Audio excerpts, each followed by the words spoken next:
আসসালামু আলাইকুম রহমতুল্লাহ। সুপ্রিয় শিক্ষার্থী সবাইকে স্বাগত জানাচ্ছি আমাদের অনলাইন ক্লাসে।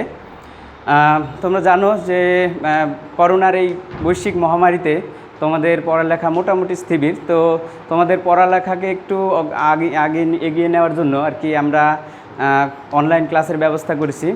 তো তোমাদের গত ক্লাসে কেমিস্ট্রির ক্লাস তৃতীয় অধ্যায় নেওয়া হয়েছিল।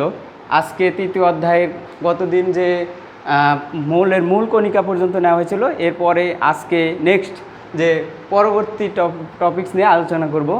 তো চলো শুরু করা যাক মূল আলোচনায়। তো দেখো, এখানে আমরা প্রথমে যেটা আলোচনা করব, যে টপিকগুলো লিখে নিতে পারো, সেটা হলো পারমাণবিক সংখ্যা, পারমাণবিক ভর সংখ্যা, ইলেকট্রন, প্রোটন এবং নিউট্রন নির্ণয়, পারমাণবিক ভর নির্ণয়। এই কয়েকটি টপিকস নিয়ে আলোচনা করব। তো চলো শুরু করা যাক, মূল আলোচনায় যাওয়া যাক। দেখো, পারমাণবিক সংখ্যা। পারমাণবিক সংখ্যা পারমাণবিক সংখ্যা কি সে বিষয়ে একটু বলবো, তার আগে একটু ধারণা, একটু কনসেপ্ট ক্লিয়ার করে নিই। যদি এটা একটা পরমাণু হয়, অর্থাৎ এটা একটা পরমাণু, এই পরমাণুর এটাকে বলা হবে নিউক্লিয়াস। এবং নিউক্লিয়াসের মধ্যে তোমরা জানো যে প্রোটন এবং নিউট্রন থাকে, এবং এটাই ইলেকট্রন বাহিরের কক্ষপথে ভ্রাম্যমান অবস্থায় বা ঘূর্ণায়মান অবস্থায় থাকে। তো আমরা দেখতে পাচ্ছি যে এই নিউক্লিয়াস হচ্ছে পরমাণুর মূল ভরটা নিউক্লিয়াসে অবস্থিত থাকে, আর ইলেকট্রন বাইরের দিকে ভ্রাম্যমান অবস্থায় থাকে। তো পারমাণবিক সংখ্যাটা আসলে কী? তাহলে পারমাণবিক সংখ্যা এই যে একটি পরমাণুর কেন্দ্রে যে নিউক্লিয়াস রয়েছে, এই নিউক্লিয়াসে দুইটি উপাদান দ্বারা গঠিত, একটি প্রোটন এবং একটি নিউট্রন। তো পারমাণবিক সংখ্যা বলতে কোনো পরমাণুর যে প্রোটন সংখ্যা আছে এটাকে বলা হবে পারমাণবিক সংখ্যা। তাহলে সংজ্ঞা এইভাবে দেওয়া যায়: কোনো পরমাণুর প্রোটন সংখ্যাই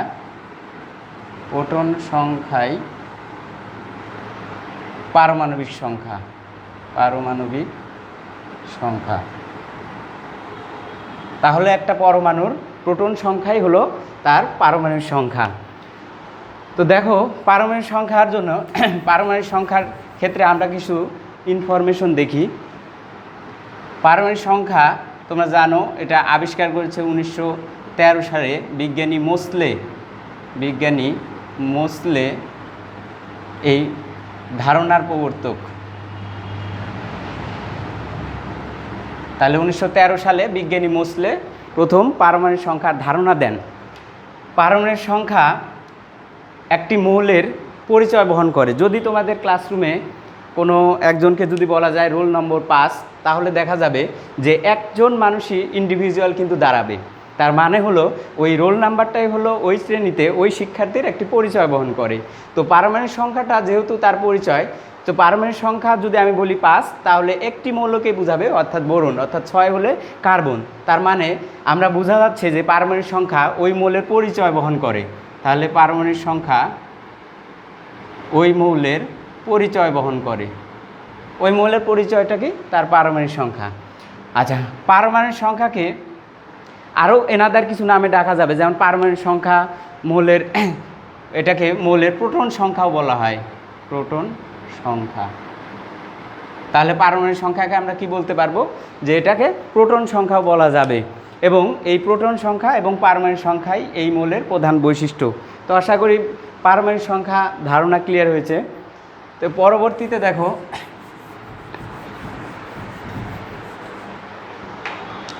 পারমাণবিক ভর বা পারমাণবিক ভর সংখ্যা, এটা কি আমরা একটু দেখব। পারমাণবিক ভর সংখ্যা, একটু আগে আমরা যে ডায়াগ্রাম এঁকেছিলাম সেখানে দেখেছিলাম যে পরমাণু নিউক্লিয়াসে প্রোটন এবং নিউট্রন থাকে। তো এই যে প্রোটন এবং নিউট্রন থাকে, এই টোটালটা প্রোটন এবং নিউট্রনের মোট ভরকে তার বলা হবে পারমাণবিক ভর। এই পারমাণবিক ভরকে তাহলে আমরা সংজ্ঞা এটা ইন্ডিভিজুয়াল দিতে পারি যে কোনো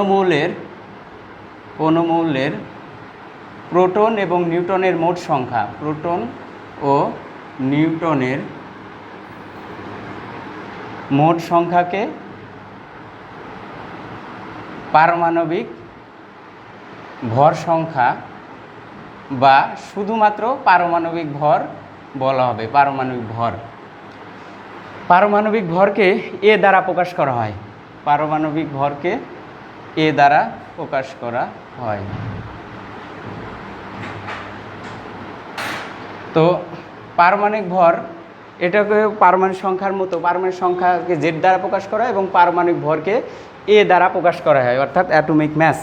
তো পারমাণবিক সংখ্যা নিউক্লিয়ার সমস্ত ভরই, অর্থাৎ নিউক্লিয়াসের, দেখো নিউক্লিয়াসের সমস্ত ভর কিন্তু, সমস্ত ভর পরমাণুর কেন্দ্রে থাকে, পরমাণুর কেন্দ্রে থাকে।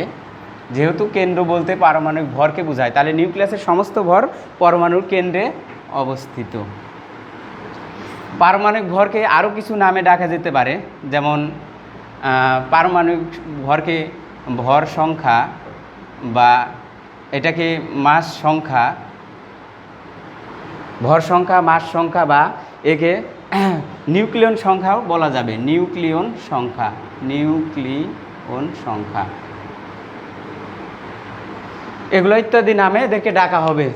যে ভর সংখ্যা, মাস সংখ্যা বা নিউক্লিয়ন সংখ্যা, এগুলো সবগুলোই কিন্তু পারমাণবিক ভর সংখ্যা। তো চলো এরপরে পারমাণবিক সংখ্যা, এরপরে আমরা ইন্ডিভিজুয়াল আর একটু দেখি। এরপরের টপিক যেটা আছে, দেখো এখানে আমাদের রয়েছে যে ইলেকট্রন, প্রোটন এবং নিউট্রন নির্ণয়, ইলেকট্রন, প্রোটন এবং নিউট্রন নির্ণয়, যে এটা আমাদের আছে এখানে। দেখো একটি মৌলের পারমাণবিক ভর, পারমাণবিক ভরকে আমরা এ দ্বারা প্রকাশ করেছি। তাহলে মৌলের পারমাণবিক ভর যদি এ হয়, তাহলে আমরা এটা সমান লিখতে পারি প্রোটন প্লাস নিউট্রন। এটা আমরা 1 নং সমীকরণ দিলাম। মৌলের পারমাণবিক সংখ্যা, মৌলের পারমাণবিক সংখ্যা সমান আমরা কি জানি, এটাকে জেড দ্বারা প্রকাশ করা যায়, এটা আমরা জানি আমরা প্রোটন সংখ্যা, এটাকে 2 নং সমীকরণ দ্বারা প্রকাশ করা হলো। তো দেখো এখন আমরা যদি 1 বিয়োগ 2 করি তাহলে কি আসে, 1 বিয়োগ 2 করলে তাহলে এ বিয়োগ Z equal to P plus N বিয়োগ পি, তাহলে পি কেটে যায়, কি আসে, এন। তার মানে কি দাঁড়ালো, তার মানে দাঁড়ালো যে মৌলের পারমাণবিক ভর থেকে যদি মৌলের পারমাণবিক সংখ্যা বাদ দেওয়া যায় তাহলে নিউটন সংখ্যা পাওয়া যায়। তো এটা একটা সূত্রের মতো, তাহলে আমরা বলতে পারি যে পারমাণবিক ভর বিয়োগ পারমাণবিক সংখ্যা, পারমাণবিক ভর বিয়োগ পারমাণবিক সংখ্যা সমান কি বলতে পারি আমরা, নিউটন সংখ্যা। তো দেখো এটা একটা সূত্রের মতো হয়ে গেল। এই সূত্র দিয়ে আমরা কিন্তু কোনো একটা পরমাণুর মোট ইলেকট্রন, প্রোটন এবং নিউট্রন নির্ণয় করতে পারবো। তো চলো দেখি কিছু পরমাণুর বা মৌলের ইলেকট্রন, প্রোটন এবং নিউট্রন সংখ্যা নির্ণয় করা যাক। দেখো যদি আমরা H11+ এটা বুঝি, এই একটা মৌল দেখা যায়। তো এই মৌলের আমরা ইলেকট্রন, প্রোটন এবং নিউট্রন সংখ্যা নির্ণয় করব। দেখো এই মৌলের যদি আমরা ইলেকট্রন, প্রোটন এবং নিউট্রন নির্ণয় করতে যাই, এখানে দেখা যাচ্ছে যে H+, তোমরা জানো যে হাইড্রোজেন একটি মাত্র ইলেকট্রন থাকে, তাও সে ত্যাগ করেছে, তার মানে তার ইলেকট্রন সংখ্যা কি হয়েছে, এখন তার ইলেকট্রন সংখ্যা কিন্তু 0 হয়েছে, তাহলে ইলেকট্রন সংখ্যা 0। প্রোটন, সে কিন্তু ইলেকট্রন ত্যাগ করেছে, প্রোটন কিন্তু ত্যাগ করেনি, তার মানে তার প্রোটন সংখ্যা 1। এখন নিউটন সংখ্যা কি হবে, আমরা একটু আগে একটা সূত্র লিখেছিলাম যে যদি পারমাণবিক ভর থেকে পারমাণবিক সংখ্যা বাদ দেওয়া যায় তাহলে কি পাওয়া যায়, নিউটন সংখ্যা। তাহলে 1 বিয়োগ 1 এটাও কিন্তু 0 হবে। অর্থাৎ এইখানের ক্ষেত্রে আমরা দেখতে পেলাম যে ইলেকট্রন, প্রোটন এবং নির্ণয় করা যায়। আরও কিছু মৌলের ক্ষেত্রে দেখা যাবে, যেমন ধরো অক্সিজেন দিয়ে বিবেচনা করা যাক, যে অক্সিজেন 8, 16, এখানে 2-, তোমরা জানো অক্সিজেন 2টি ইলেকট্রন গ্রহণ করে। তো এই মৌলের ক্ষেত্রে কি হবে, একটু ঝটপট ইলেকট্রন, প্রোটন এবং নিউট্রন নির্ণয় করে দেখতে পারো। চলো দেখি আমরা যে ইলেকট্রন এখানে কত হবে, প্রোটন এখানে কত হবে এবং নিউট্রন কত হবে। দেখো এই অক্সিজেন পরমাণুতে 8টি ইলেকট্রন রয়েছে, 8টি ইলেকট্রনের মধ্যে সে 8টি ইলেকট্রনের সাথে আরও সে 2টি ইলেকট্রন সে গ্রহণ করেছে, তার মানে টোটাল তার ইলেকট্রন 8+8+2 অর্থাৎ টোটাল ইলেকট্রন 10। এখন প্রোটন সংখ্যা, সে তো ইলেকট্রন গ্রহণ করেছে, প্রোটন গ্রহণ করে নাই, প্রোটন যা ছিল নিউক্লিয়াসে সেটাই রয়েছে, তাহলে প্রোটন সংখ্যা স্বাভাবিকভাবে 8ই থাকবে। তাহলে 8 এবং নিউট্রন সংখ্যা দেখো এখানে যদি অক্সিজেনের পারমাণবিক ভর 16 এবং এর পারমাণবিক সংখ্যা 8, তাহলে আমরা দেখো 16 বিয়োগ 8 = 8। এভাবে আমরা সহজেই কোনো পরমাণুর অথবা কোনো যৌগের বা আয়নের ইলেকট্রন, প্রোটন এবং নিউট্রন নির্ণয় করতে পারি। এটি কিন্তু এক বেসিক, এবং এই বেসিক অনেক কাজে লাগে। তোমরা এটা বাসাতে আরও বেশি প্র্যাকটিস করবে, কোনো সমস্যা হলে পরবর্তীতে জানাবে। দেখো, তোমাদের এই ক্ষেত্রে কিছু হোমওয়ার্ক দেওয়া যেতে পারে যে তোমরা এগুলো প্র্যাকটিস করে দেখতে পারো। যেমন তোমাদের মনে করো সোডিয়াম প্লাস, এটার তোমরা ইলেকট্রন, প্রোটন, নিউট্রন নির্ণয় করবে। NH4 প্লাস, এটার ইলেকট্রন, প্রোটন নির্ণয় করতে পারো। তারপরে তোমরা ফসফরাস P15, এটার ইলেকট্রন, প্রোটন নির্ণয় করতে পারো। আরও কিছু যৌগ যেমন অ্যালুমিনিয়াম 3+, এই কয়টা মৌল তোমরা বাসায় প্র্যাকটিস করবে।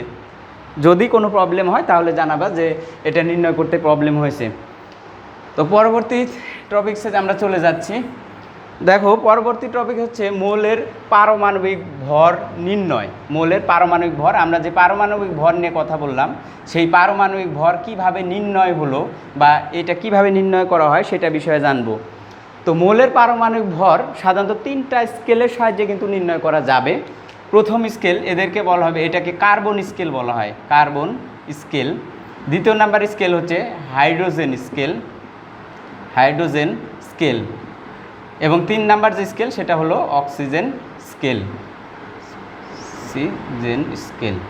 এই 3টা অক্সিজেনের সাহায্যে, 3টা স্কেলের সাহায্যে কিন্তু কোনো মৌলের পারমাণবিক ভর নির্ণয় করা যায়। তো এর মধ্যে সবচেয়ে কার্বন স্কেল, এই কার্বন স্কেলটা কিন্তু সবচেয়ে আধুনিক স্কেল। আমরা এই কার্বন স্কেল অনুসারে কোনো মৌলের পারমাণবিক ভর কীভাবে নির্ণয় করা যায় সেটা এখন দেখব।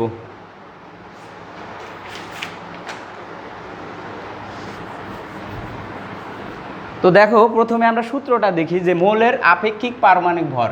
মৌলের আপেক্ষিক পারমাণবিক ভর, মৌলের আপেক্ষিক পারমাণবিক ভর সমান আমরা লিখতে পারি, এটা একটি সূত্রের মতো, মৌলের একটি পরমাণুর ভর, মৌলের একটি পরমাণুর ভর ডিভাইডেড বাই কার্বন 12 আইসোটোপের, কার্বন 12 আইসোটোপের 1/12 অংশের ভর।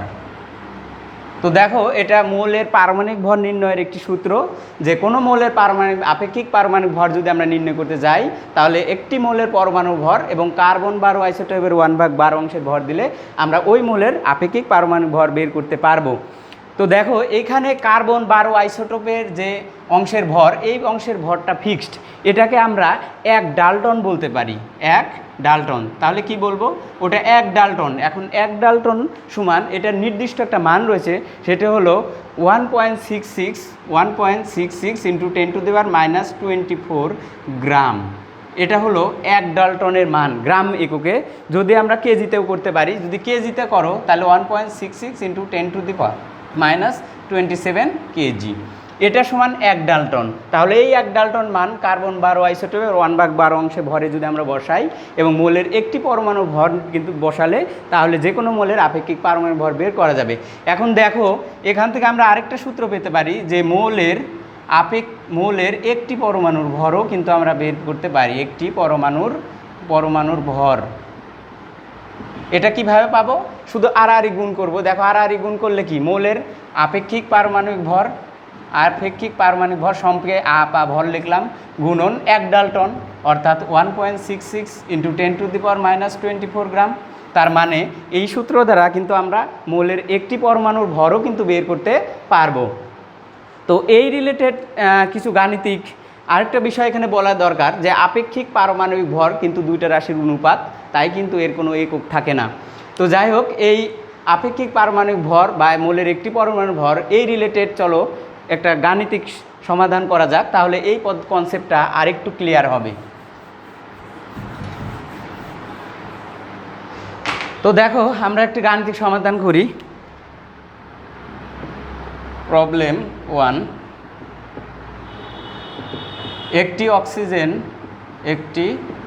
অক্সিজেন পরমাণুর ভর, একটি অক্সিজেনের পরমাণু ভর 2.56 ইন্টু 10⁻⁻24 গ্রাম। ধরো এত গ্রাম যদি হয়, তাহলে এত গ্রাম হলে এর আপেক্ষিক পারমাণবিক ভর কত হবে? এটা অবশ্যই তোমরা বুঝতে পারছো যে গাণিতিক নিয়ে আমরা যেটা সূত্র দেখালাম সেই সূত্র যদি সরাসরি বসানো যায় তাহলে আমরা পাবো।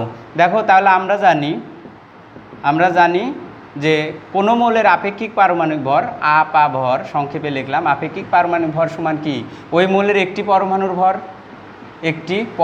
ভর, তার মানে এখানে অক্সিজেনের একটি পরমাণুর ভর ডিভাইডেড বাই কি 1 ডাল্টন। আমরা সরাসরি কিন্তু মানটা লিখে দিতে পারবো যদি আমার মুখস্থ থাকে। তাহলে 1.66 × 10⁻24 গ্রাম আমি সরাসরি লিখে দিলাম। ডিভাইড করলে এটাই আমাদের কি হবে? আনসার আসবে। এখানে দেখো প্রিয় শিক্ষার্থীরা, এখানে আরেকটা অঙ্ক কিন্তু করা যাবে, সেটা হচ্ছে মৌলের একটি পরমাণুর ভর বের করতে বলবে আর আপেক্ষিক পারমাণবিকটা ভরটা দিয়ে দিবে। এই ধরনের গাণিতিক প্রবলেমও কিন্তু করা যায়। তো তোমরা বাসায় এই টাইপের গাণিতিক প্রবলেম সলভ করবা, যদি প্রবলেম হয় পরবর্তীতে জানাবা। তো যাই হোক, এই আপেক্ষিক পারমাণবিক ভর বা পারমাণবিক ভর রিলেটেড যে ম্যাথগুলো আছে এগুলো বাসায়তে করবা। আর মৌলের একটি পরমাণুর ভর এটা ঐকিক নিয়মেও করা যাবে, সূত্র দিয়েও করা যাবে। এই বিষয়ে আমরা মূল অধ্যায়ে অর্থাৎ 6ষ্ঠ অধ্যায়ে বিস্তারিত আলোচনা করব। তো এই ছিল আমার ক্লাস আর কি। যদি তোমরা এই টপিক বাসাতে সুন্দরভাবে প্র্যাকটিস করবা, এরপরে যদি এই টপিকগুলোতে কোনো প্রবলেম থাকে তাহলে অবশ্যই জানাবা, এবং কোচিং যখন খোলা হবে তখন এই বিষয়গুলো নিয়ে কিন্তু আবার সামনাসামনি আমরা ডিসকাস করব। তো ধন্যবাদ সবাইকে সাথে থাকার জন্য, ক্রিয়েটিভের সাথে থাকার জন্য, এবং সর্বোপরি আশরাফুল কেমিস্ট্রির সাথে থাকার জন্য।